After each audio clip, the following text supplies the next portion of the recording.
ایمان لاؤ اس پر جو محمد صلی اللہ علیہ وسلم پر نازل. یہاں پر رسول بھی نہیں کہا گیا، اعلیٰ رسول بھی. رسول رسالت کا کام انجام دیتا ہے، رسول پیغام لے کر آیا اللہ کا. آپ صلی اللہ علیہ وسلم کوئی بات اگر کہہ رہے ہیں تو وہ بھی ماننی اسی طرح ضروری ہے. آپ کی بات کو بھی فالو کرو. اسپیسیفک نام لیا گیا ایز اے پرسن بھی جو بات کہہ رہے ہوں. صرف کہتے تھے ہمیں دکھائیں نا کہاں پہ ہے، جیسے آج لوگ کہہ دیتے ہیں ہمیں دکھاؤ کہاں قرآن پہ لکھا ہوا ہے. کہتے تھے اگر قرآن میں آیا تو پھر ٹھیک ہے، ان کی جو بات ہے اس کو اتنی اہمیت نہیں دیتے تھے. تو ایمان تو اس وقت تک مکمل ہی نہیں ہوتا جب تک محمد صلی اللہ علیہ وسلم پر ایمان نہ لایا جائے، اور جو کچھ وہ لے کر آئے اس پر ایمان نہ لایا جائے.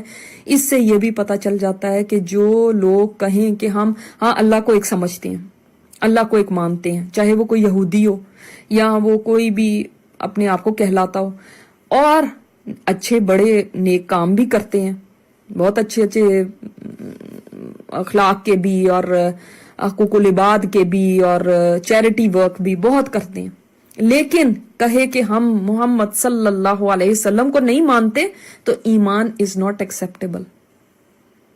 یہ ایکسیپٹیبل نہیں ہوگا، یہ نجات کے لیے کافی نہیں ہے. جب نبی صلی اللہ علیہ وسلم آ گئے ہیں تو آپ صلی اللہ علیہ وسلم پر ایمان لانا ضروری ہے، اور جو آپ کے اوپر اترا اس پہ ایمان. ظاہر ہے جب آپ صلی اللہ علیہ وسلم کو پیغمبر مان لیں گے تو پھر قرآن کو بھی مانیں گے، اور جو کچھ آپ کے اوپر اترا اس سب کو مانیں گے.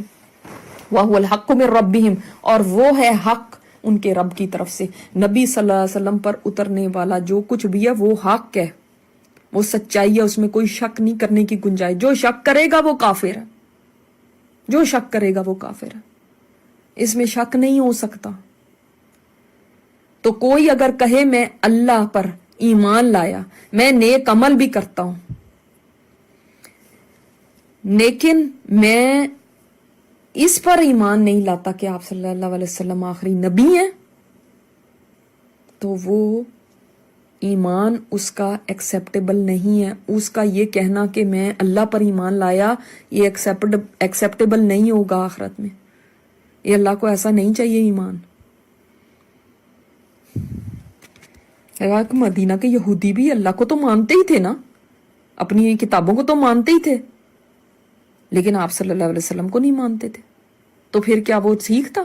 تو ان سے ان کا ویسے ہی ایکسیپٹ کر لیا جاتا. آپ صلی اللہ علیہ وسلم کو ہی نہیں نا رسول مانتے تھے، اور کون سا وہ کوئی بت رکھ کے تھوڑی پوج رہے تھے. تو کیا چیز تھی پھر؟ مسئلہ ان کے ساتھ کیا تھا؟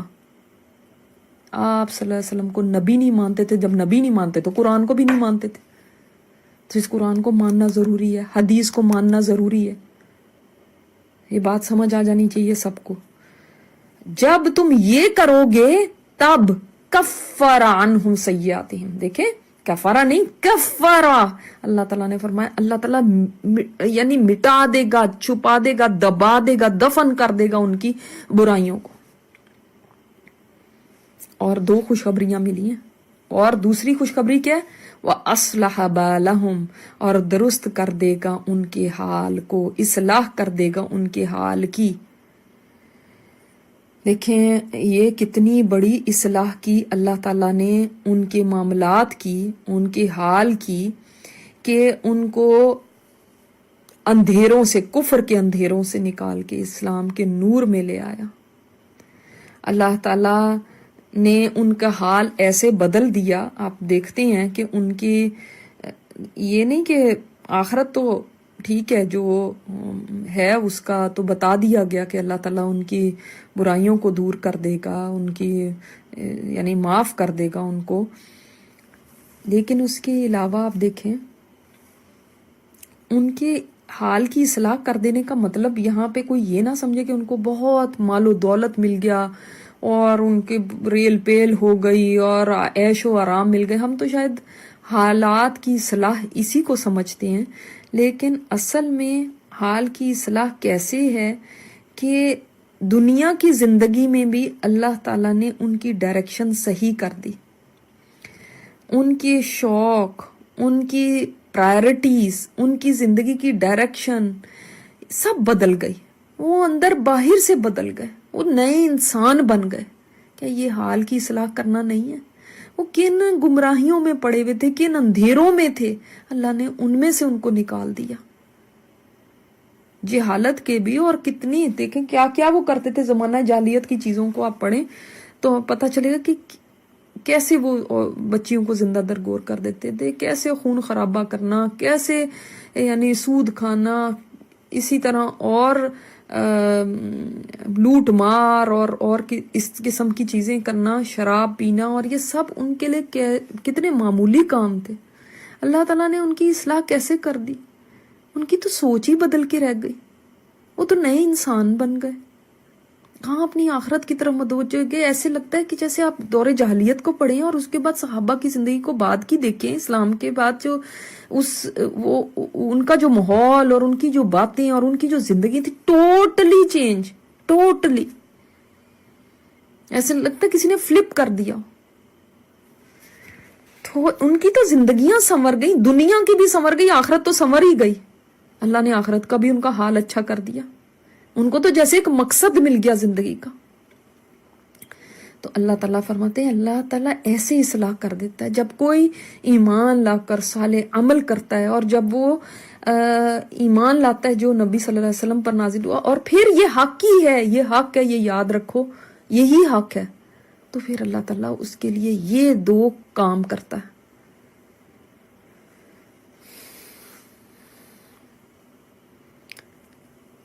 ذالک بأن الذین کفروا, یہ کس وجہ سے, یہ کیوں ایسا ہوا, اس لیے کہ وہ لوگ جنہوں نے کفر کیا, یہ دیکھیں ایک کے تو اعمال ضائع ہو گئے, ایک کی نیکیاں بھی ضائع ہو گئیں, ہے نا, اوپر آیا نا آیت 1 میں, ایک کی نیکیاں بھی مٹا دی گئی, اور دوسرے گروہ کی برائیوں کو اللہ نے مٹا دیا. تو یہ کیوں ہے؟ ذالک بأن الذین کفروا, یہ اس لیے کہ جو کافر ہیں انہوں نے اتباع کی باطل کی. باطل کیا چیز ہوتی ہے؟ باطل وہ چیز ہوتی ہے جس کے کوئی بیس نہیں ہے, جو جھوٹ ہے, بیس لیس چیز. جیسے ہوتا ہے نا کہ کوئی اتنی بیکار بیس لیس بات کرے, مثلا میں ایسے ہی ایک بات کر رہی ہوں, مثلا کوئی کہا کہ فلاں کے سر پہ ایک سینگ اگے میں, اتنی بیس لیس بیکار فضول بات ہے, یہ باطل ہے. کوئی اس کا تک ہی نہیں, کوئی اس کی جگہ ہی نہیں, کوئی بنیاد ہی نہیں ہے اس بات کی. یہ اس لیے کہ انہوں نے ایسی چیز کی پیروی کی ہے جو باطل ہے. دیکھیں شرک کا کوئی بھی یعنی اس کی کوئی بنیاد نہیں ہے, اس کی کوئی دلیل نہیں ہے, بیس لیس چیز ہے, وہ خود ہی بنائی ہوئی ہیں باتیں, تو یہ باطل ہے. اور ان الذین آمنوا اتبعوا الحق من ربہم, اور جو ایمان لائے نا انہوں نے اتباع کی, حق کی جو ان کی رب کی طرف سے آیا, اس وحی کی اتباع کی جو ان کے رب نے اتاری ہے. یہ فرق ہے, اس فرق کی وجہ سے دونوں کو دیکھیں کیا ملا, ایک کے کیا دھرا بھی, عمل بھی ضائع, دوسرے کی برائیاں بھی مٹا دی گئیں. تو فرق اس چیز سے آتا ہے کہ کون کس کو فالو کرتا ہے. اتباؤ میں اور اطاعت میں فرق ہے, اطاعت بھی فالو کرنے کو کہتے ہیں, اتباع کرنا کیا ہوتا ہے؟ ہم کہتے ہیں نبی صلی اللہ علیہ وسلم کی اتباع کی جائے. فاتبعونی, اللہ تعالیٰ نے فرمایا کہ اے نبی آپ کہہ دیں اگر تم اللہ سے محبت کرتے تو میری اتباع کرو. اطاعت نہیں کہا گیا, اتباع کرو. کیا فرق ہے؟ اتباع ہوتی ہے کسی کے فٹ سٹیپس پہ چلنا, جیسے جہاں جہاں کسی نے پیر رکھے میں اس جگہ کے اوپر پیر رکھ کے آپ چل رہے ہیں, پھر تو کبھی گھومیں گے نہیں نا. کسی نے آپ کو اپنے پیچھے چلنے کو کہا تو آپ اس کو فالو کر رہے ہیں, ہو سکتا ہے کہیں مس کر دیں اس کو, ہو سکتا ہے اس کی گاڑی آگے چلی گئی اور آپ 2 گاڑیاں اور بیچ میں آ گئی, آپ کو پتہ ہی نہیں چلا, آپ نے مس کر دیا. لیکن اگر کسی کے فٹ مارکس ہیں, ٹھیک ہے, اس کے اوپر آپ پیر رکھ کے جا رہے ہیں, تو کیا کبھی راستہ گم کر سکتے ہیں؟ کیا کبھی لاسٹ ہو سکتے ہیں؟ نہیں, کیونکہ آپ اس کو جدھر قدم کا نشان ہے ادھر اپنے پیر رکھتے جا رہے ہیں. یہ ہوتی ہے اتباع کرنا. تو انہوں نے صرف حق کو مان نہیں لیا, مان کے گھر بیٹھ گئے ہمارے طرح کے, بس مان لیا, ماننا ہی کافی ہو گیا, ہم نے بڑا احسان کر دیا اسلام پہ کہ ہم نے کہہ دیا کہ ہاں یہ سچا دین ہے. نہیں, دین ڈو واٹ, فالو اٹ. اور فالو کیسے؟ ایک ایک بات کو, فٹ سٹیپس کیا ہے, ایک ایک چیز کو.